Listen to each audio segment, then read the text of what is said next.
নমস্কার বন্ধুরা, শুভ সকাল। আজ আমার ছোটো চ্যানেলে তোমাদের সবাইকে স্বাগত। আমার চ্যানেলের ভিডিও যদি তোমাদের ভালো লেগে থাকে তাহলে লাইক, কমেন্ট, শেয়ার করো আর সাবস্ক্রাইব করে আমার পাশে থেকো। আজ আমি তোমাদের গীতার সংখ্যা যুগে 24 নম্বর শ্লোক করে শোনাচ্ছি।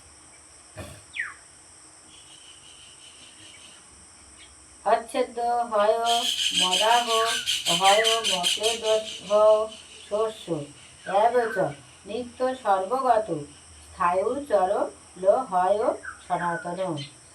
বাংলা মানে হচ্ছে, এই আত্মা অচ্ছেদ্য, অদাহ, অক্লেদ্য ও অশস্য। আত্মা চিরস্থায়ী, সর্বব্যাপ্ত, অপরিবর্তনীয়, অচল ও সনাতন। পারমাণবিক আত্মার এই সমস্ত গুণাবলী অনিবার্যভাবে প্রমাণ করে যে সে অবশ্যই পরমাত্মার পরমাণু সদৃশ্য অংশ এবং সে নিত্যকাল অপরিবর্তিতভাবে এই পরমাণু রূপে বর্তমান থাকে।